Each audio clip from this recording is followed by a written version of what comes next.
Bacaan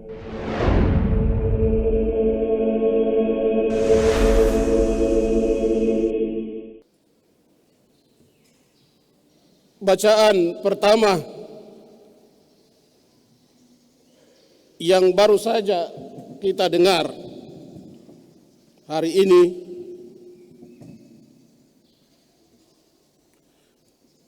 menegaskan kepada kita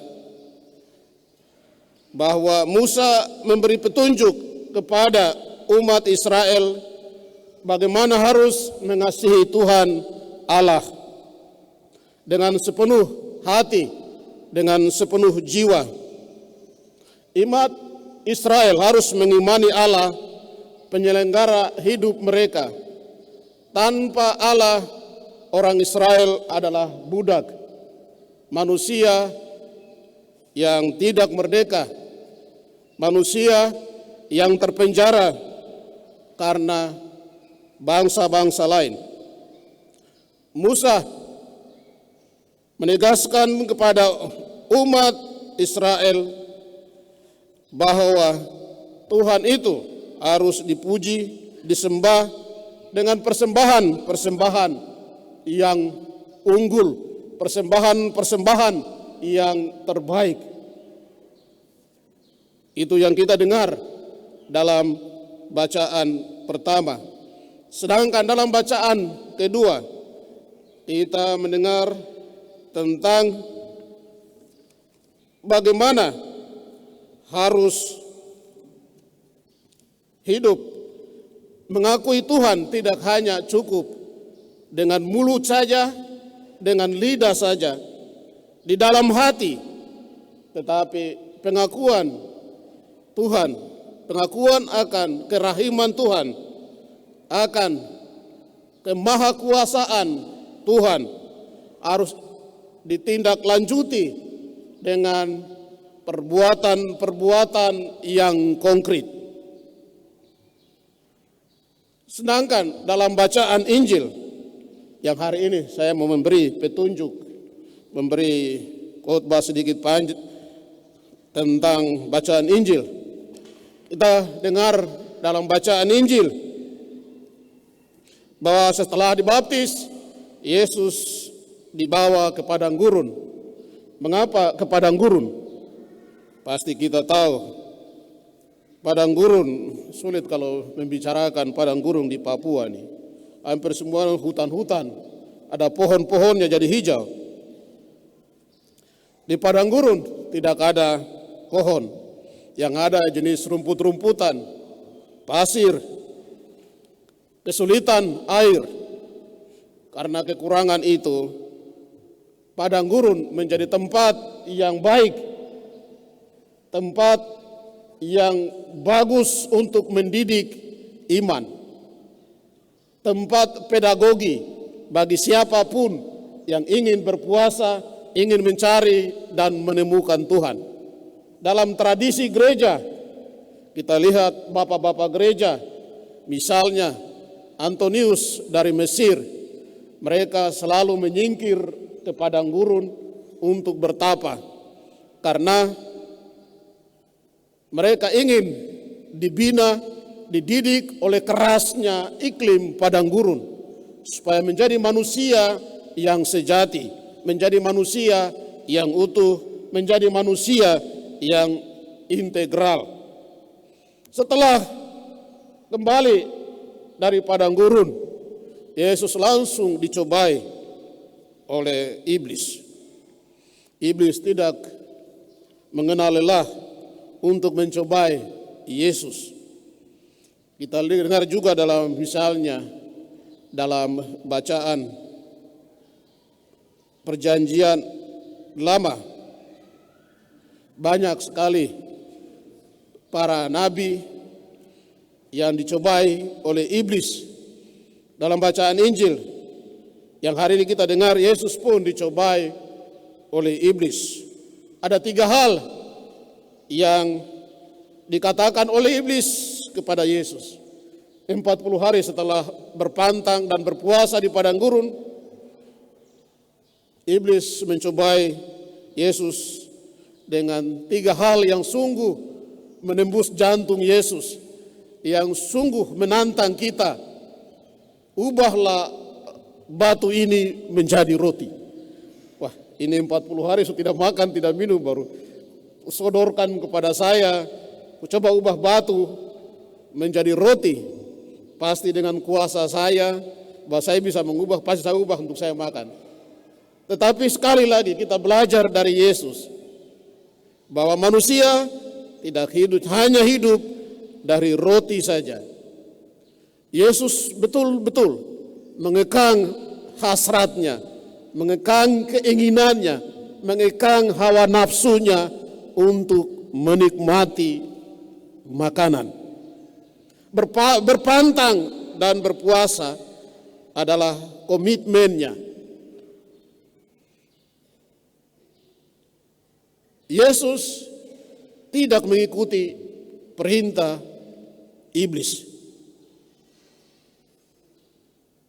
Yang kedua, Yesus sekali lagi diantar dan diperlihatkan kepadanya semua kemewahan, keluhuran, kemuliaan dunia ini.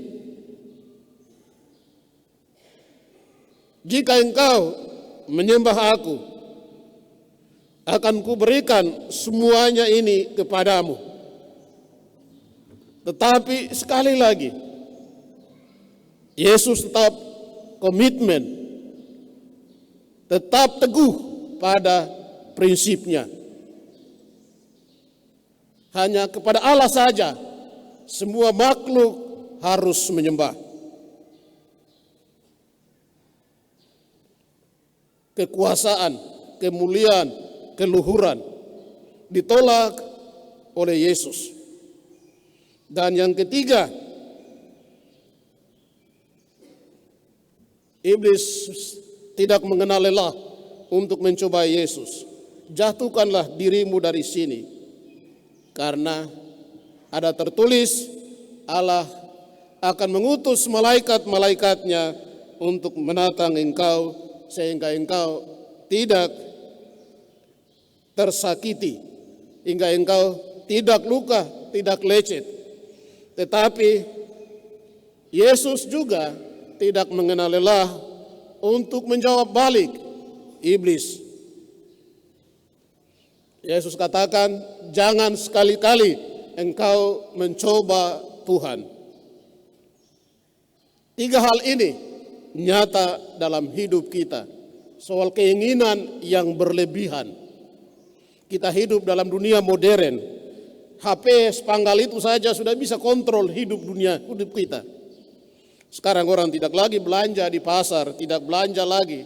Generasi zaman now tinggal duduk di kamar, motor datang. Pak, ada pesanan.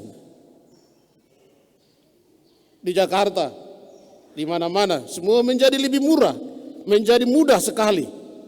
Lapar tekan tombol dan motor sendiri datang antar makanan. Kita lapar, kita pesan. Saya kemarin terbang langsung dari Manila, setelah 2 minggu tinggal di Manila, ada pertemuan karena pengangkatan Bapak Uskup yang adalah seorang anggota OESA. Saya terbang sambung menyambung dari Manila sampai di Timika. Orang di Filipina tidak hidup, orang paling pemalas sudah di dunia kapan nih. Orang di dapur kuali belanga semua sudah digantung. Orang sibuk makan, saya di Jollibee, di restoran. Dan apa ter? Makan di restoran jauh, di Jollibee jauh lebih murah. Tidak buang tenaga, tidak beli minyak, tidak beli bumbu-bumbu. Saya baru mendarat di Manila jam 6 pagi ini, masing-masing antar keluarga, anak, bapak, tete, nenek, semua masuk Jollibee. Mahal sarapan di Jollibee. Kembali siang, masuk lagi Jollibee. Orang menjadi malas. Kita sungguh ditantang oleh kemajuan dunia ini. Tentang makan dan minum. Bagaimana menahan hasrat jiwa itu. Dari keinginan yang tidak beres, yang tidak menentu, yang tidak teratur. Batasilah dirimu. Saya ingat satu misionaris OESA Belanda. Bilang, Pater makan, Pater ini cukup, dia selalu cukup. Jadi kami besok panggil dia Pater Cukup. Karena selalu semuanya cukup. Dia betul sungguh membatasi dirinya. Dia tidak mau sibuk dengan hal-hal yang dunia ini, soal makan minum. Selalu bilang cukup, saya cukup. Jadi kami sebut dia, memanggil dia Tete Cukup. Yang kedua, tentang keluhuran, kekuasaan, martabat. Sungguh ini yang dikejar oleh semua orang, terutama orang-orang Papua, lebih khusus lagi orang Maibrat yang gila kekuasaan, gila kehormatan. Martabat itu lebih penting dari segala-galanya. Pilkada kemarin yang paling seru di Papua, ibarat nonton final Piala Dunia, adalah Pilkada Maibrat. Itu bapak bisa menyangkal anak, anak bisa kutuk bapak. Masuk ke gereja pun terpisah. Ini kelompok sebelah di sana, kelompok sana di sini. Tidak ada salam damai. Itu politik Maibrat. Itu disebut dengan final Piala Dunia itu. Keras betul. Karena mau dikejar apa? Mau dikejar itu soal kehormatan, soal martabat, soal harga diri, soal kemuliaan yang tidak ada arti.